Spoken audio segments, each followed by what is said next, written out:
Olá, boa tarde a todos vocês que estão nos assistindo.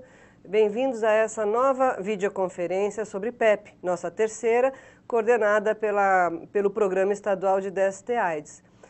Meu nome é Karina, eu sou psicóloga e trabalho no Centro de Referência e Treinamento em DST-AIDS. Hoje nós trataremos nessa videoconferência do novo protocolo de PEP lançado recentemente. A intenção é divulgar e discutir com vocês esse novo protocolo.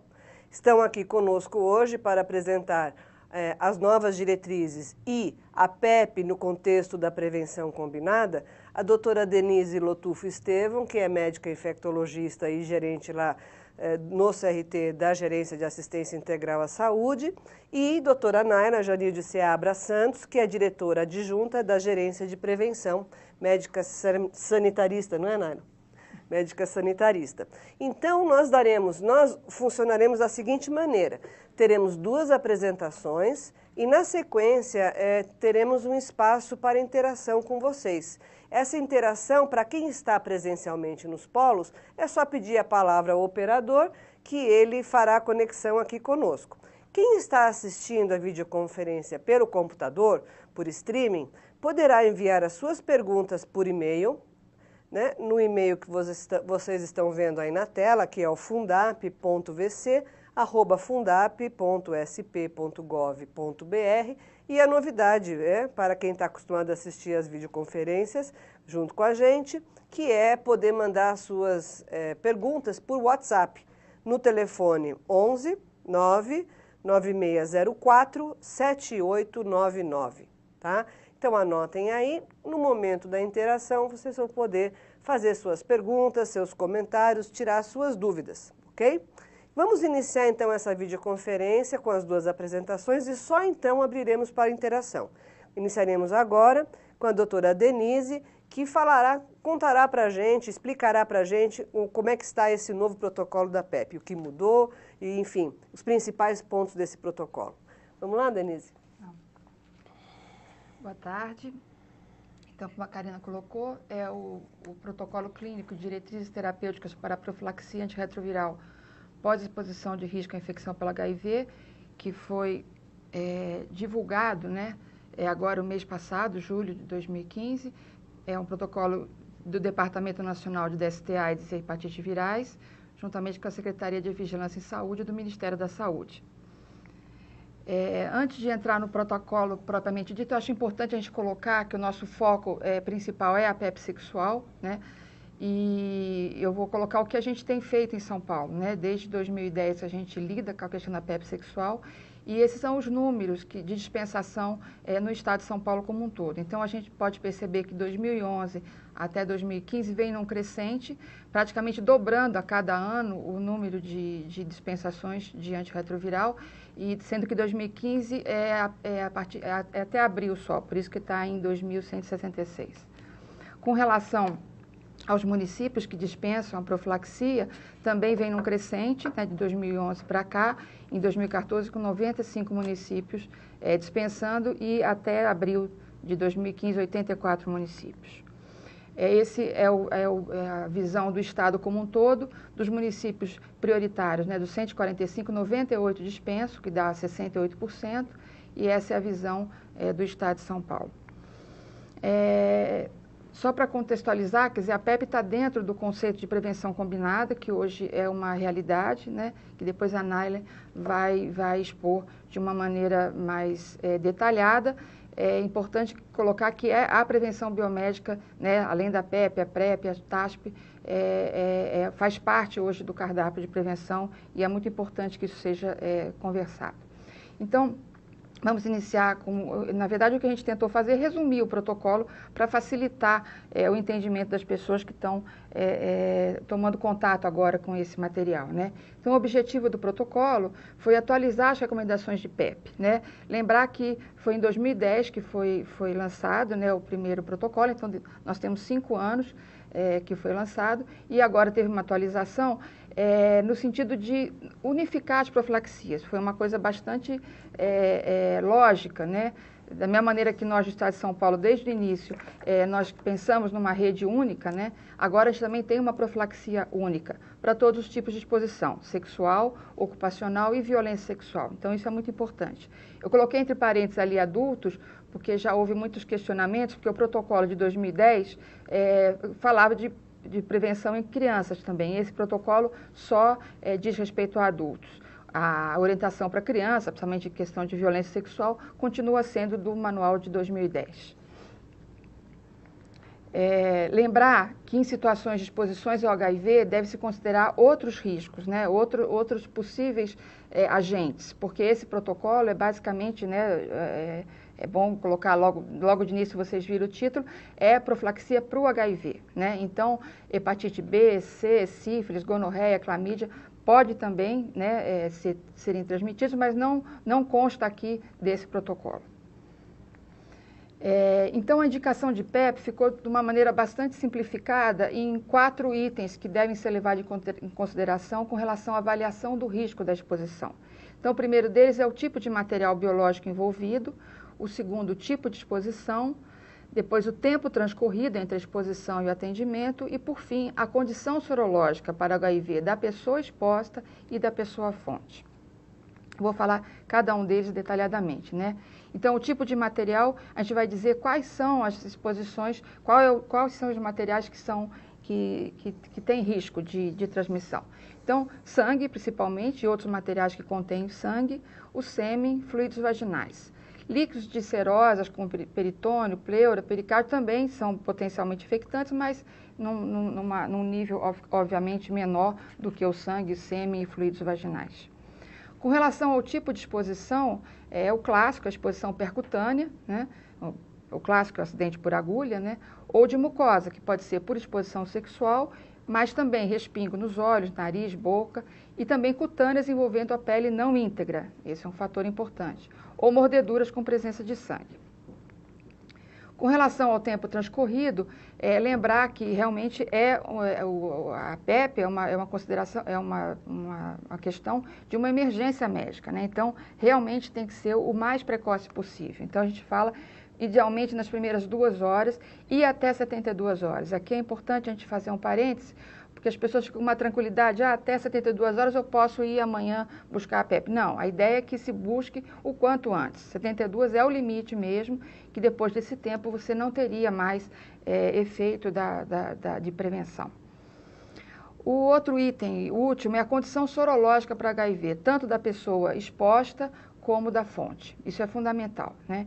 Então, quando o indivíduo fonte é negativo, a priori você não teria indicação de PEP. Isso foi uma novidade desse protocolo, que ele abre uma questão com relação à janela imunológica, né? Então, se esse indivíduo tem uma alta vulnerabilidade, tem uma história de um possível contato 30 dias antes, enfim, tem uma possibilidade dele estar em janela imunológica, mesmo estando negativo, você poderia fazer a PEP para o indivíduo atingido. Ele coloca essa questão de 30 a 90 dias, 30 dias é a janela dos testes usuais e 90 dias seria para a janela imunológica do teste oral. Mas a gente vai fazer um parêntese aqui, porque o teste que está sendo usado hoje no Brasil, a janela é de 30 dias. É que existem testes orais que têm uma janela prolongada, mas não é o que está sendo usado aqui. Então, é só um parêntese que é importante que as pessoas tenham esse cuidado com relação à janela dos testes rápidos. Continuando a questão da condição sorológica, o indivíduo é desconhecido, quando o indivíduo fonte é desconhecido, você não tem como fazer o teste, acessar essa pessoa, né? Qualquer situação em que a infecção não possa ser descartada, a PEP está indicada.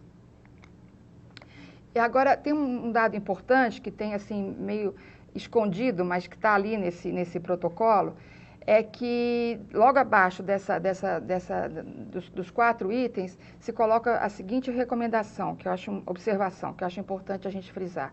Recomenda-se a PEP em todos os casos de exposição com risco significativo de transmissão. Agora, tem esse parênteses, existem casos em que a PEP não está indicada em função do risco insignificante de transmissão e nos quais o risco de toxicidade dos medicamentos supere o risco de transmissão do HIV. Então, isso é um dado importante que a gente tem como lidar com a pessoa, porque a gente sabe que existem pessoas que chegam muito angustiadas em situações absolutamente sem risco e as pessoas insistindo, querendo a profilaxia. Então, essa questão é importante ser levantada pelo profissional de saúde, né? Quer dizer, então, ele tem essa prerrogativa de analisar se realmente o risco é importante ou não e se deve ser feita a profilaxia ou não. Exposições que não requerem profilaxia, isso também é fundamental. Quando o indivíduo já é HIV, a gente sabe que isso acontece. A nossa experiência em nosso serviço é que muitas pessoas que procuram a PEP nunca tinham feito o teste HIV na vida, então isso é uma coisa muito importante, que a gente, é mais um fator para a gente valorizar essa tecnologia, né? Então, a pessoa às vezes pode chegar no serviço buscando o PEP, quando faz o teste rápido ele já é portador, logicamente que aí ele tem que ser indicado para tratamento e não profilaxia. Quando a fonte for negativa, não tem por que fazer a profilaxia. E exposições a fluidos sem risco de transmissão, como suor, lágrima, urina, fezes, vômitos, secreções nasais e saliva, exceto, óbvio, como a gente colocou, se tiver presença de sangue, aí pode ser considerado. O que mudou, então, do protocolo? Então, o esquema antirretroviral mudou, como a gente falou, unificou, isso é uma coisa muito importante. Então, tanto faz a profilaxia por acidente profissional, exposição sexual ocasional ou violência sexual. O esquema a ser utilizado é tenofovir com lamivudina, atazanavir e ritonavir. É um esquema dose única. Normalmente, agora, no Brasil, a gente tem o tenofovir conjugado com a lamivudina, que é o chamado 2 em 1. Então, seria um comprimido, né, do 2 em 1, mais um comprimido de atazanavir e um comprimido de ritonavir, o que daria 3 comprimidos por dia em dose única durante 28 dias, né? Isso é fundamental. Então, o que se coloca é que essa definição de um esquema único facilita bastante, inclusive para profissionais não especialistas. Então, o que se abre aqui, quer dizer, fica uma questão, né? Quem seriam os profissionais não especialistas? O que a gente interpretou foram os médicos não especialistas. Não precisa ser infectologista para você fazer essa profilaxia, pensando nos profissionais de pronto-socorros, que é uma questão de ter um treinamento e as pessoas podem lançar a mão dessa questão. Em outros locais, existem, mais abrangente ainda, outros profissionais não médicos também podem fazer profilaxia. No Brasil, isso por enquanto não é possível. Eu coloquei essa tabela porque, na verdade, quando não tiver no serviço 2 em 1, tem que lembrar como fazer o tenofovir com 3-TC. Mas aí é detalhe só de quando você tiver que fazer separado, como é que você vai lidar com isso. Com relação a esquemas alternativos, isso é importante se falar também. Alguma contraindicação, por exemplo, do tenofovir, você pode substituí-lo pelo AZT, pela zidovudina. Alguma contraindicação com relação ao atazanavir, você pode substituir pelo lopinavir, ou então o nosso esquema, né, antigo, né, que estava sendo usado até hoje, que era o biovir com tenofovir. E sempre lembrar dos 28 dias. Com relação aos eventos adversos, tem que lembrar, acho que uma coisa importante é que os medicamentos antirretrovirais costumam ter eventos adversos, mas a longo prazo, né? Então, esse curto período de tempo de 28 dias, normalmente não, né, você não tem que ter preocupação com lipodistrofia, problema renal, problema ósseo. Então, acho que isso é um dado importante para tranquilizar as pessoas, né? Acho que porque quando você vai ler sobre o efeito colateral do remédio, tem milhões deles, mas isso a longo prazo. Mas, assim, a curto prazo, o que pode acontecer por exemplo, icterícia. Isso é uma coisa nova porque é desse remédio novo, o atazanavir, ele pode dar icterícia, né? E aí você tem que orientar o paciente porque ela pode ficar visível. Não tem nada de hepatite, de problema hepático, é uma questão apenas de aumento de bilirrubina, é só uma questão estética mesmo, né? Náusea, cefaleia, fadiga, o mal-estar geral pode acontecer nos primeiros dias, mas que isso normalmente acaba se resolvendo sem maiores problemas. O que a gente recomenda? Aumentar a ingesta de água, de líquido, porque ajuda a melhorar, tanto diminuir a possibilidade de icterícia, mas também pela questão renal também. Então, acho que é uma orientação importante. Uma coisa nova que aconteceu que não existia com a outra profilaxia é com relação à interação medicamentosa.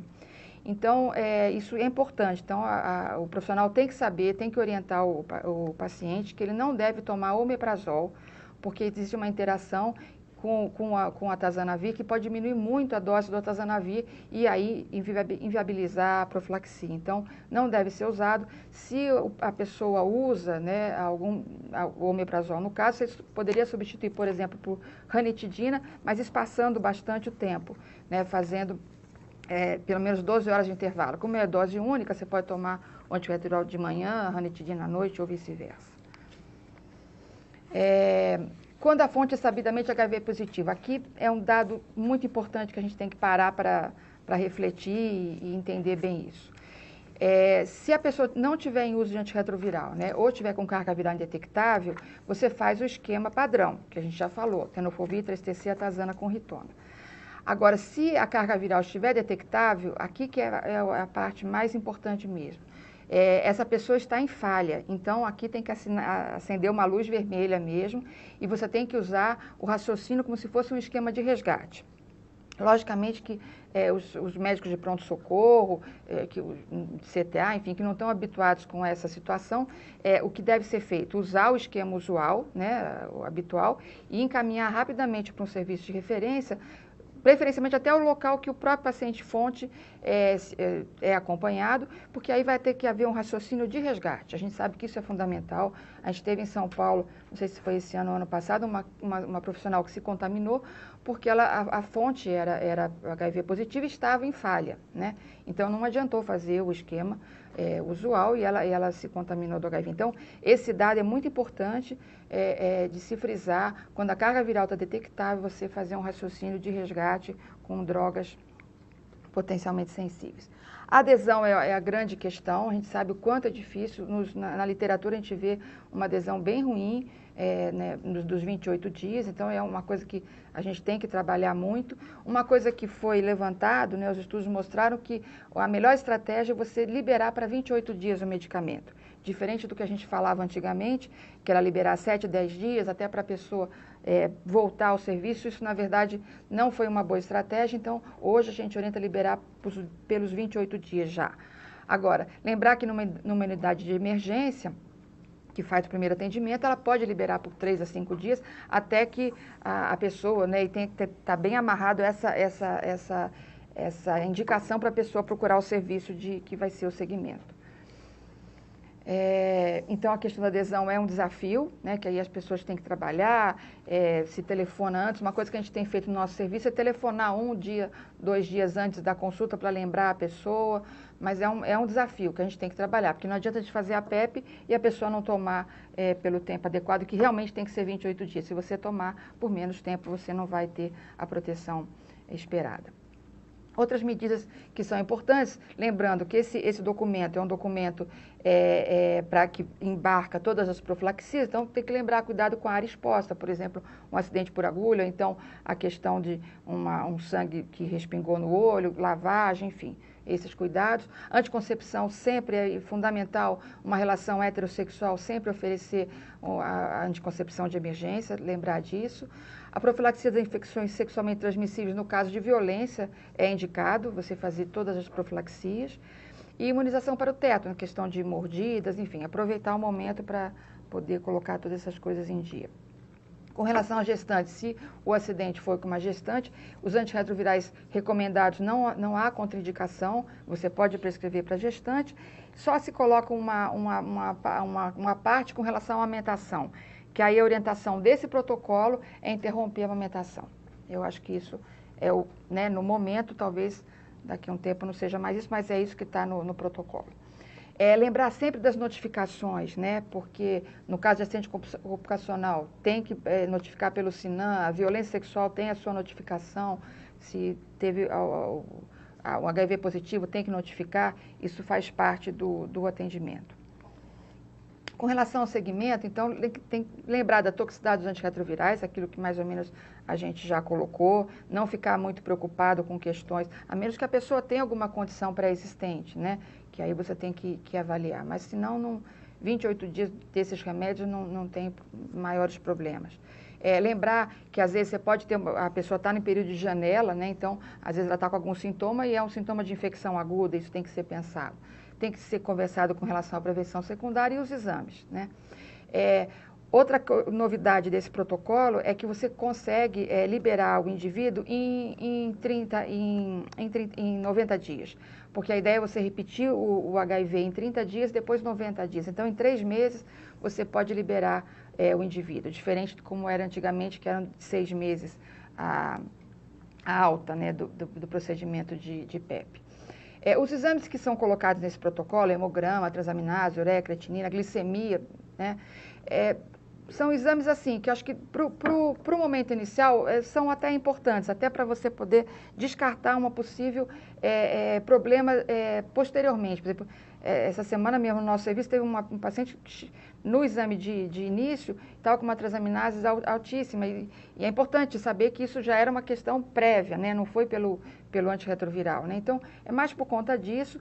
No protocolo se recomenda repetir em 15 dias, eu acho muito difícil que isso a gente consiga fazer, mas acho que é importante ter um basal, não se importar com essa glicemia aí, que não vejo muito sentido nisso, mas porque não quero que atrapalhe isso, né? Quer dizer, de repente a pessoa fala, não está em jejum, tem que voltar outro dia. Cuidado com isso, né? Os exames são para a gente ter um basal, podendo repetir, repete, mas não ficar angustiado que vai ter algum problema. É importante você usar os remédios com tranquilidade, saber o que pode acontecer e não ficar complicando muitas coisas.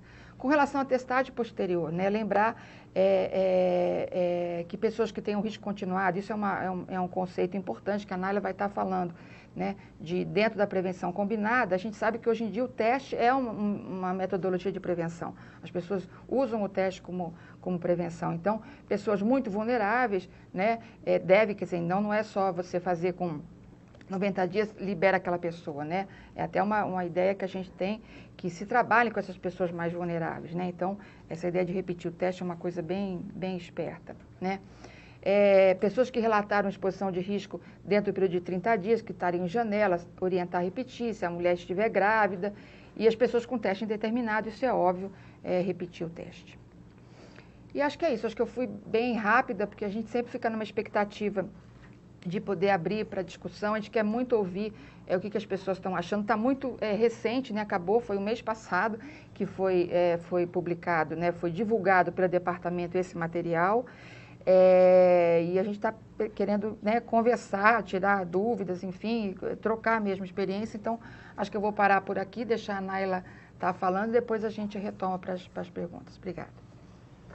Eu quero agradecer a fala da doutora Denise, né? Vou só fazer um comentário. Ela citou o objetivo de unificar as profilaxias. Eu acho também interessante a gente só citar que a intenção desse protocolo é ampliar acesso de uma estratégia que tem tido algumas dificuldades de implantação no Brasil e no estado de São Paulo também, né? E nesse sentido, agora eu acho que a gente vai para uma discussão que tem a ver com essa questão do acesso, de como todo mundo está vendo a profilaxia pós-exposição sexual, abrindo para a Naila, né, Naila, a fala sobre a PEP nesse contexto, então, da prevenção combinada, né, que é uma forma antiga, renovada, vamos dizer assim, da gente olhar para dar esse cardápio ampliado de estratégias de prevenção e o uso que as pessoas fazem dele, né. Então, eu passo a palavra para você, Naila. Boa tarde. A gente vai discutir um pouquinho a questão da prevenção combinada. A gente tem discutido bastante isso em todos os eventos, né? Mas eu acho que é importante porque é um pouco uma mudança de paradigma do programa, né?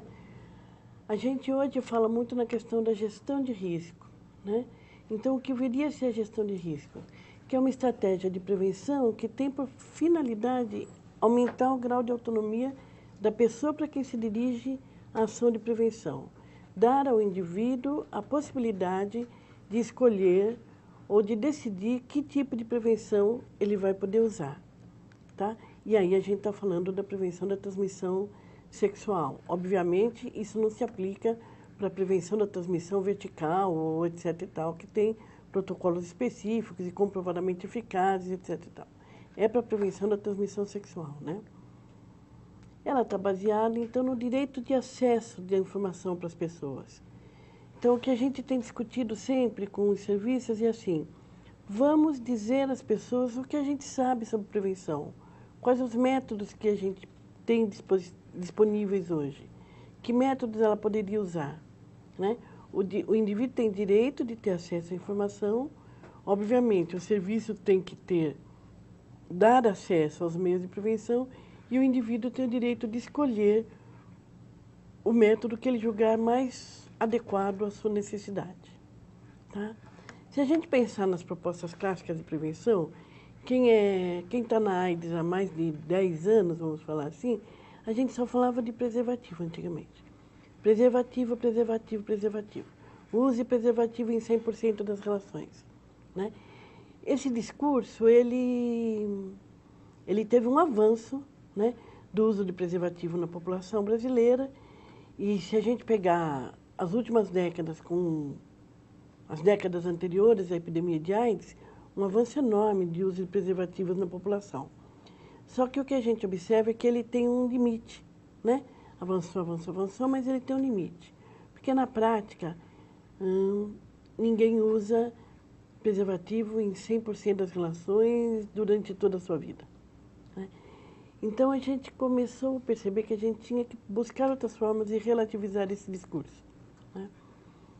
Bom, tem a questão do preservativo feminino, que é um outro preservativo, tem a questão do gel lubrificante para diminuir fissuras, rachaduras nos órgãos sexuais no momento da relação. Mas, enfim, isso são coisas que a gente sempre discutiu, né? A questão da redução de danos, e aí a gente não está falando da prevenção da transmissão sexual, mas da prevenção da transmissão entre usuários de drogas injetáveis por compartilhamento de seringas e agulhas. Foi uma coisa que a gente trabalhou bastante quando houve, na década de 90, um momento em que a transmissão pelo uso de drogas injetáveis era a transmissão mais importante no Estado, e se trabalhou muito na linha de redução de danos para o usuário de droga injetável, né, que era a troca de seringa, que era a troca para o usuário da seringa usada por uma seringa esterilizada, com água destilada, com agulha limpa, para que ele não compartilhasse seringa e agulha com os companheiros, para que eles não ficassem trocando vírus. Foi uma medida razoavelmente eficaz, né? Simultaneamente, nós tivemos no estado de São Paulo a substituição das drogas injetáveis pelo crack e mudou um pouco o cenário. Se bem que até hoje a gente tem usuário de droga injetável se infectando e até hoje a gente discute que deve haver kits de redução de danos em locais estratégicos na rede. Tá?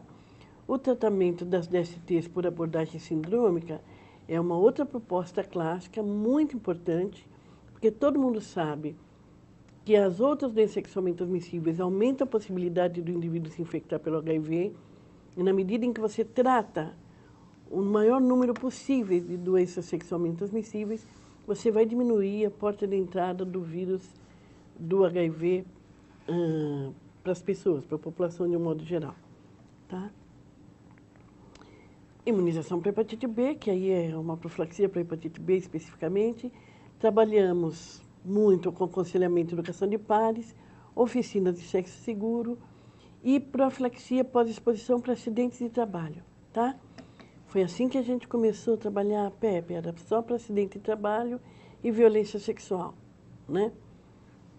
Bom, só que aí o tempo foi passando e hoje em dia a gente discute a questão da prevenção combinada do HIV. O que é prevenção combinada?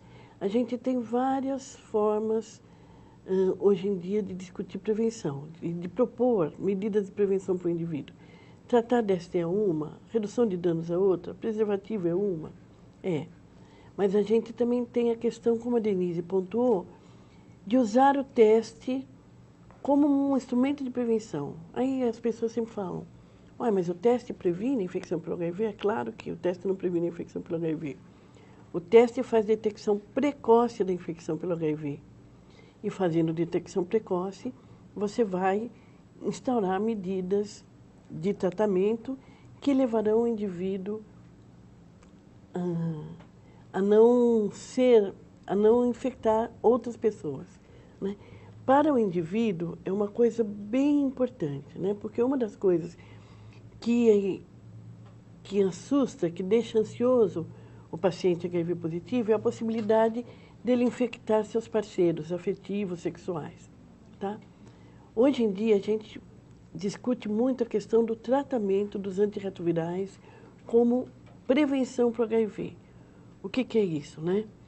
A gente antes falava sempre, o tratamento pelos antirretrovirais, ele tinha critérios de início que estavam bem baseados em critérios clínicos, né? A proposta hoje em dia é testar e tratar. Testou, deu HIV positivo?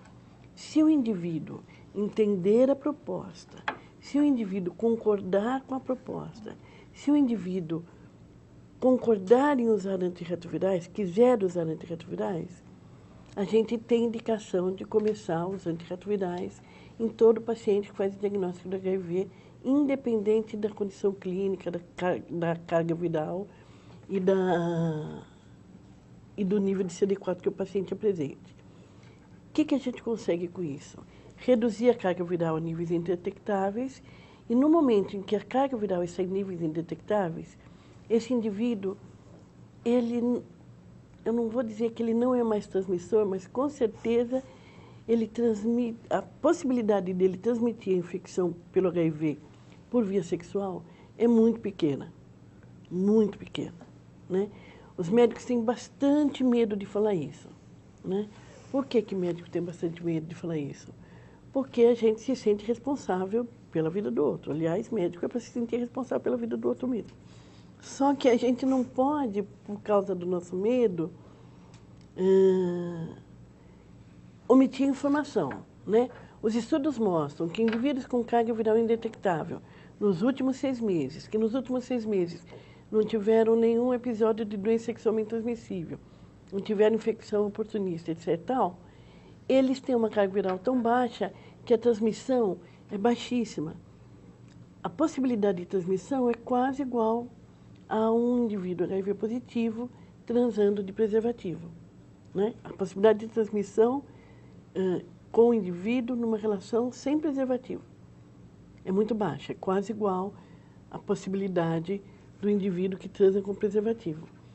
Então, é uma forma de prevenção poderosíssima, né? Só que o indivíduo tem que aderir à medicação, que hoje em dia é muito menos complexa do que foi no passado, né? Mas que assim mesmo ele tem que aderir e uma vez iniciado o esquema antirretroviral, não há indicação do indivíduo parar. Então, a pessoa que faz o diagnóstico do HIV, ela tem que ser muito bem orientada e tem que ser muito bem discutido com ela e a decisão, em última instância, tem que ser dela, se ela vai começar o uso do antirretroviral imediatamente após o diagnóstico ou não. Mas é uma arma de prevenção poderosíssima usar o tratamento antirretroviral como forma de prevenção, né? Então, o teste do HIV, ele tem essa finalidade, tanto a finalidade de que o indivíduo deixa de ser uma fonte de infecção para outras pessoas, quanto tem a questão de que, hoje em dia, se sabe que há vantagens para o indivíduo em iniciar o tratamento precocemente, né? Ele vai ter menos desgaste, vamos dizer assim, do ponto de vista da história da evolução da infecção, se ele iniciar o tratamento precocemente, né? Então, outra coisa, bom, mas eu chego lá. E uma das formas, e a outra forma que a gente discute de prevenção é a PEP e a PrEP, que é a PEP, que é esse protocolo que nós estamos discutindo aqui hoje, né? Então, o que a gente propõe hoje em dia de discussão para os serviços que trabalham com prevenção de STIs? Olha, vamos usar preservativo? Ah, vamos, é jovem, transa com um monte de gente, não quer engravidar, vamos usar preservativo. Beleza. Ah, não gosto de usar preservativo. Ah, então, você não gosta de usar preservativo? Então vamos... Se você tiver uma relação que você considerar de risco, vamos usar PEP. Ou se você é uma pessoa que se expõe continuamente a risco, você podia pensar na PrEP, mas a PrEP ainda não é uma política pública no Brasil. A PEP, sim. Tá? Mas, enfim, o que discute a prevenção combinada é a mesma coisa que você pegar uma mulher jovem que quer evitar filhos e você vai apresentar para ela todos os métodos anticoncepcionais. Olha, tem pílula, tem preservativo, tem DIU, tem Implanon, tem aquelas injeções que duram 3 meses. Você pretende evitar filhos para sempre, você pretende evitar filho por quanto período, você pretende engravidar logo depois que você parar de evitar. Então, para cada situação vai existir um método anticonceptivo que é o mais adequado. E aqui é a mesma coisa. Para cada situação, né? Então o indivíduo pode ser, por exemplo, casado. Eu não vou usar preservativo com minha esposa. Legal, então você não usa preservativo com sua esposa. Mas, se você tiver uma relação extraconjugal, usa preservativo, né? Mas não sei se vou usar em todas. Tá bom, você não usa em todas. Então, presta atenção que a relação anal é a relação de maior risco. Então, se você for ter uma relação anal, que é a relação de maior risco, usa preservativo na relação anal, né? Não precisa usar na relação vaginal, não precisa usar na relação oral, aquele baixíssimo risco. Então, são várias informações que podem ser dadas para que o indivíduo conclua, escolha que método de prevenção ele vai usar em cada momento ou com cada indivíduo com quem ele se relaciona, né? Então, é isso que a gente estava falando. É uma nova perspectiva de utilização do teste, tá? Então, a gente tem a perspectiva de ampliar cada vez mais o teste, testar os casais, testar as populações mais vulneráveis e testar a população toda, em geral, como uma estratégia de prevenção, tá? E aí a gente está falando, por exemplo, entre casais estáveis, a gente pode trabalhar com a questão do acordo, né? É claro, eu sempre gosto de ressaltar que essa questão do acordo, ela só é possível para casais que têm diálogo. O casal que não tem diálogo, que sai na porrada, não vai fazer acordo, tá certo? Então, tem que ser um casal que tem possibilidade de diálogo. Casais que têm possibilidade de diálogo podem fazer acordo, né? Então, eu faço o anti-HIV, o marido faz anti-HIV. Se um dos dois for pula seca, usa preservativo. Se não usar preservativo, toma PEP.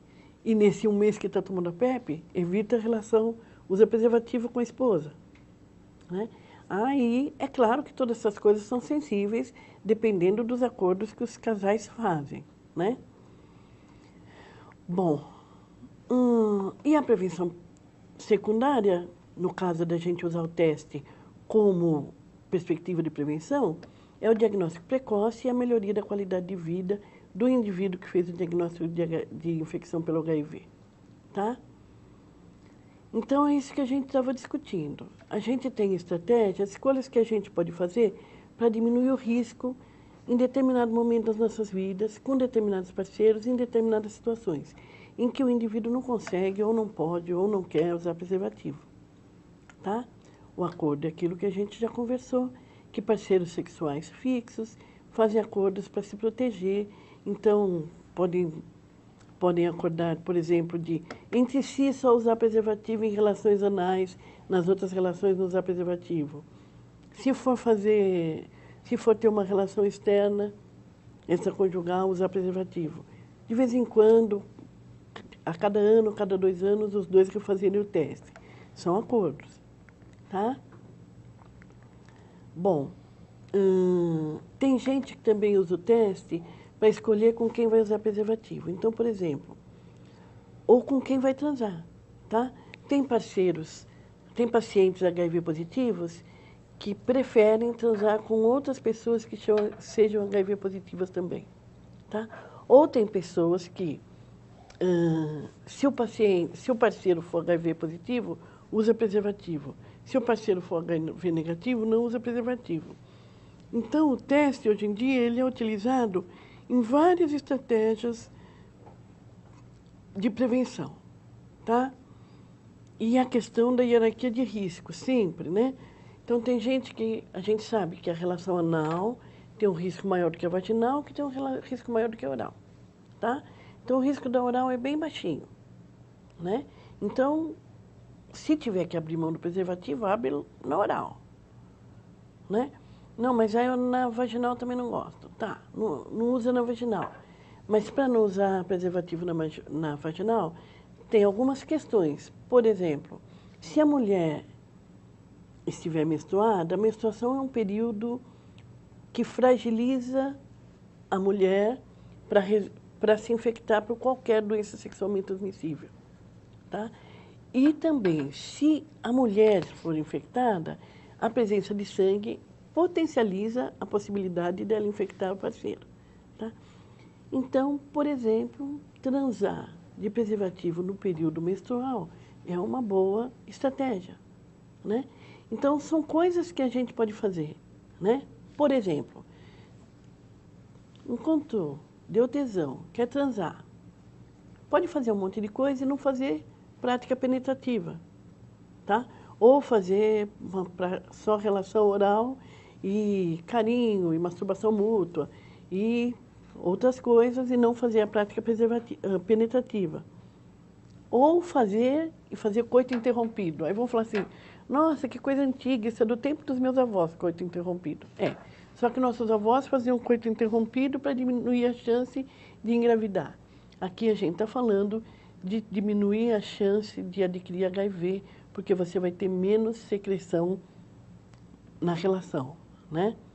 Aí vai falar assim, mas isso é seguro? Seguro é você não transar, tá certo? Isso é super seguro.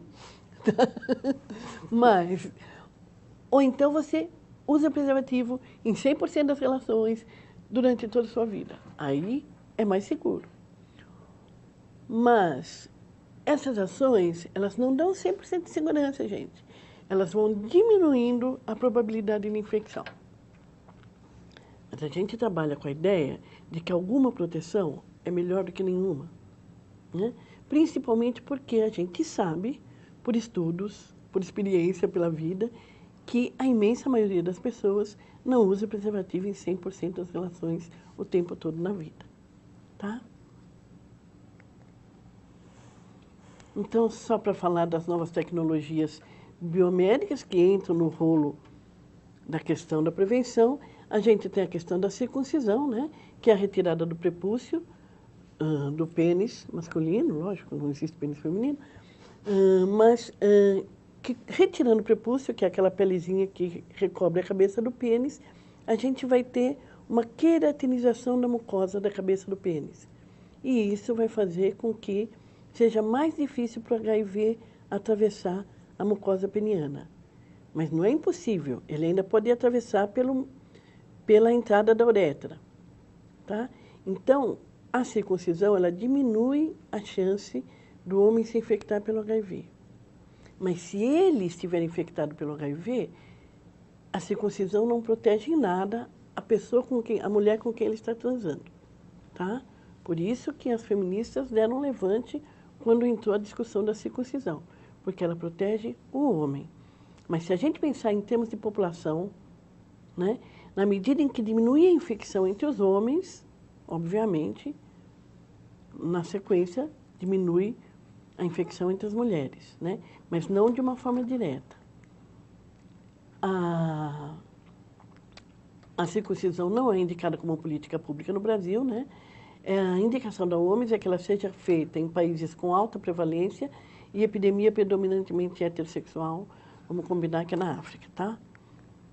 No estado de São Paulo, a gente tem a proposta de disseminar essa informação para a população.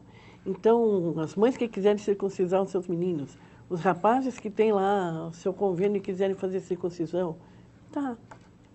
Diminui a possibilidade de pegar HIV, assim como diminui a possibilidade de pegar outras doenças sexualmente transmissíveis, tá? Bem rapidinho, assim, os estudos na África do Sul mostraram uma proteção de 60% dos homens, né, circuncidados, no Quênia 53% e em Uganda 48%. Então, uma proteção que variou aí entre 50% e 60% para os homens circuncidados, tá? A PrEP, que ela está em estudos, tá? Ela não é uma política pública no Brasil ainda, que seria a utilização dos antirretrovirais por longos períodos para as pessoas que se expõem a risco de uma forma intensa, tá? A proposta da PrEP vem em cima de alguns estudos, o mais famoso deles é o IPREX, né? Que foi feito com homens que fazem sexo com homens, que aproximadamente 2.500 homens, que mostrou uma